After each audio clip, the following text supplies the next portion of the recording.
পড়ছিলাম বেলতলি, কলমে লাবিবা ওয়াহিদ, পর্ব সংখ্যা ২৪।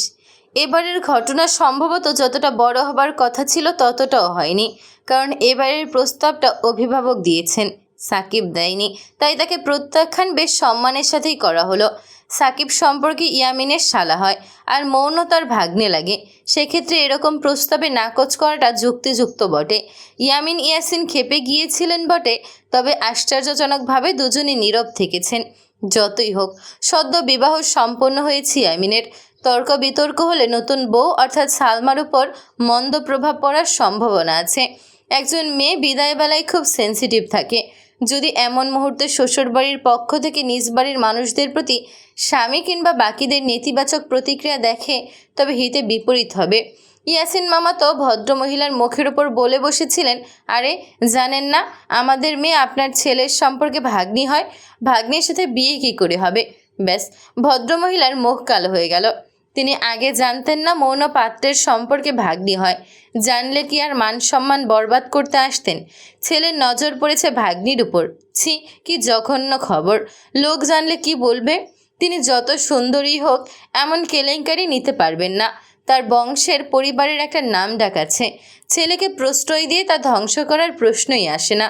ইয়াসিন মামা তো কুটিল হাসির সাথে ভদ্রমহিলার ঝামটা মারা মুখটা দেখছিলেন। এত পৈশাচিক আনন্দ তিনি শেষ কবে পেয়েছিলেন জানা নেই। অজ্ঞতা মৌনর বাবার থেকে রিজেক্ট হয়ে মহিলা ফিরে গেলেন। গিয়ে যে সাকিবের পিছে কঘা লাগিয়ে দিলেন তা মৌনর কিছু কাজিনদের নজর এড়ালো না। বিয়ের অনুষ্ঠান থেকে ফিরে মৌন আবারও নিজেকে ঘরবন্দি করে বসে আছে। কোনো নড়চড় নেই, কথাবার্তা নেই।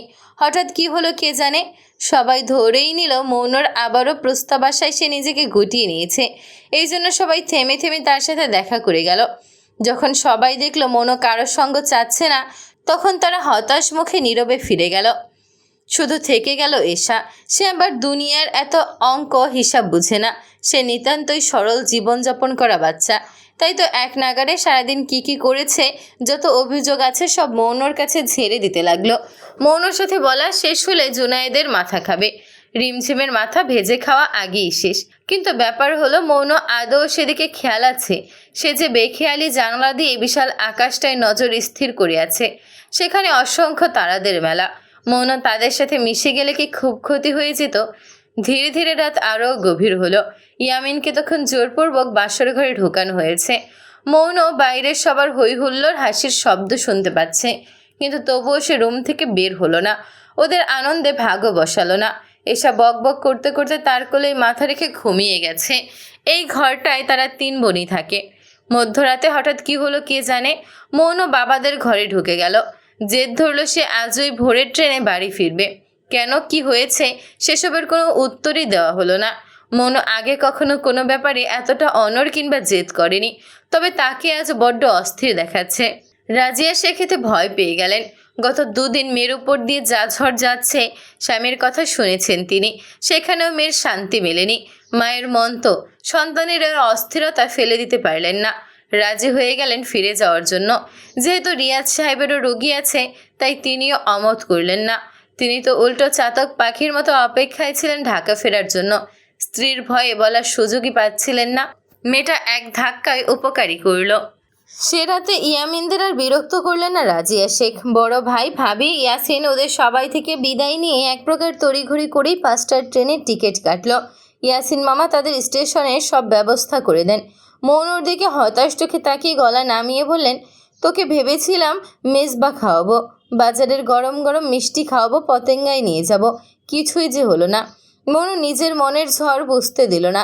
বেশ হাস্যোজ্জ্বল গলায় বলল, পরের বার আসলে বাড়িতে থাকবো না মামা, সব সময় তোমার সাথে ঘুরে বেড়াবো। আর তুমি না সিনেমা করবে, ঢাকায় শুটিং হলে অবশ্যই বলবে। সিনেমার আলাপে ইয়াসিন মামা মুচকি হাসলেন।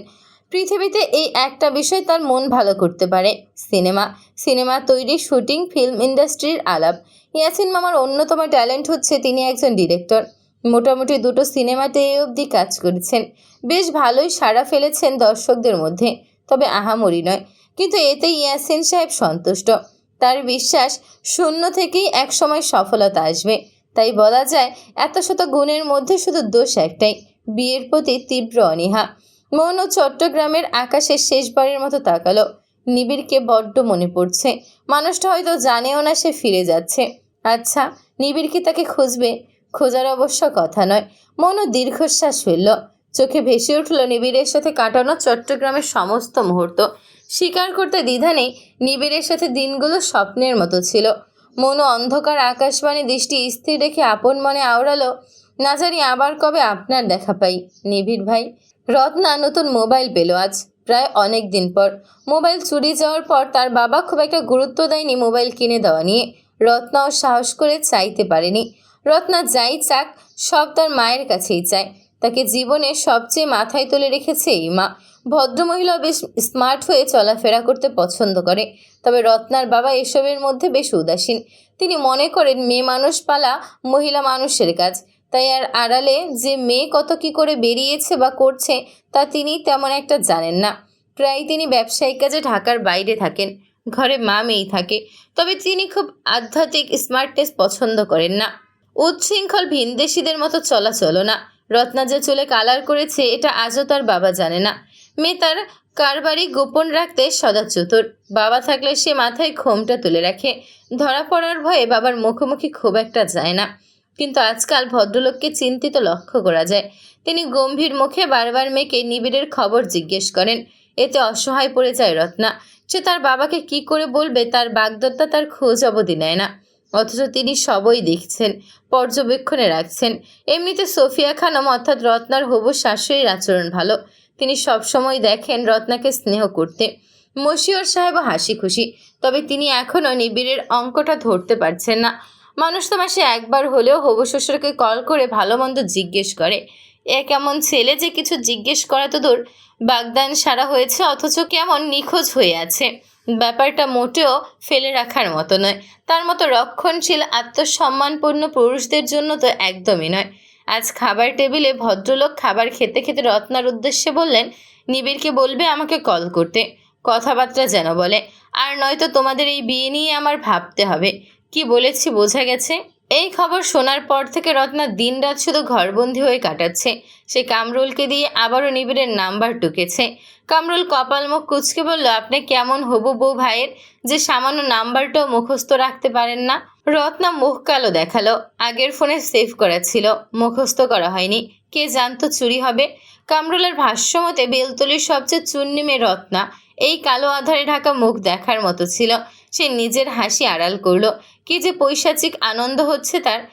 চোর রত্নার সামনেই দাঁড়িয়ে, অথচ রত্নার মতো মাথা মোটা কখনো জানবেও না। অবশ্য রত্না মাথা মোটা নয়, সে কুবুদ্ধিতে বরাবরের মতোই সেরা। তবুও সে ধরতে পারেনি এই চোরাচালানটা আসলে কে করিয়েছে। কামরুল বিশ্বাস করে সবচেয়ে বুদ্ধিমান বুদ্ধিমত্তাও তাসের এই কার্ড ধরতে পারবে না। এসবের মূলে নিবিড় বলে কথা। হাত সাফাই কিভাবে করতে হয় তার বেশ ভালো করেই জানা। কেন যে নিবিড় ডিফেন্সে গেল, এখানে থাকলে ভুলিয়ে ভালিয়ে তেল পেট্রোল মেরে নিবিড়কে রাজি করাতো। তারপর কামরুল আর তার চোর বন্ধু পুরো এলাকা লুট করতো। ও, তার তো রোদ চশমাও কেনা বাকি। ধান্দাটা করতে কামরুল দেরি করলো না। নিবিড় ভাইয়ের নাম্বার দিতে পারো, তবে শর্ত পূরণ করতে হইব ভাবি। রত্নার মুখ চকচকে দেখালো। কি শর্ত? 500 দিবেন, রোদ চশমা কিনুম। রত্নার চোখ কপালে উঠে গেল। কি, রোদ চশমার দাম 500 হলো কবে? সেগুলো তো 100। আপনারে কইছি টাকা দিতে। টাকা লওয়ার পর আমি রোদ চশমা কিনবো আর বুড়িগঙ্গায় ভাসাই দেবো, এটা আপনার ধার বিষয় না। নাম্বার নিলে নেন, নয়তো জায়গা। কামরুল চালাকি করে চলে আসতে নিল। একদম তার ধারণা অনুযায়ী রত্না তাকে পিছু ডাক দিল। কামরুলের শর্তও পূরণ করলো। কিন্তু 500 টাকা কচকচে নোট হাতে দেখে তার চোখ জোড়া জল জল করে উঠল। সে তৎক্ষণাৎ ফরফর করে নিবিড়ের নাম্বার বলে দিল। যখন নিবিড় রাতে কামরুলকে কল দিল, কামরুল মুহূর্তেই পোলটি নিয়ে নিল। কসম ভাই, আমি আপনার নাম্বার দিই নাই, আপনার মাই দিছে। কসম করে কইতে পারো। নিবিড় ওপাশ থেকে বলল, আমার মাকে আর রত্নাকে আমি ভালো করেই চিনি, সাথে তোকেও কামরুল। সত্যি বল, নয়তো আমি এসে তোর পা দুটো টুকরো করে দেব। কত দিয়েছে?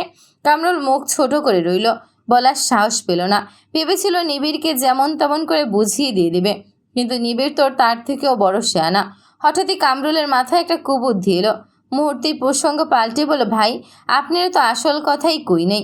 মৌন আপারা তো ফিরছে কালকে, জানেননি? আমি দুপুরে খানা দিয়ে আইছিলাম। ওপাশ থেকে নিবিড় শোনালো। কামরুল দাঁত কেড়িয়ে হাসল। ওষুধ তাহলে কাজে দিয়েছে। কালকে না মামার বউ ভাত ছিল, তা তো কইতে পারবো না ভাই, মনে হয় ভাতের লগে বউ দেয় নাই, এর লাইগা আইয়া পড়ছে। নিবিড় ওপাশ থেকে ধমকালো, মৌন মামার বউ দিয়ে কি করবে? কিসব আজে বাজে বকিস তুই কামরুল, ভালো হবি না। কামরুল চকচকে টাকাটা হাতে নিয়ে পিস পিস করতে করতে বলল, আমি তো ভালোই ভাই, এর লিগাই তো বাপ মা আমার নাম মাসুদ না রাইখা কামরুল রাখছে।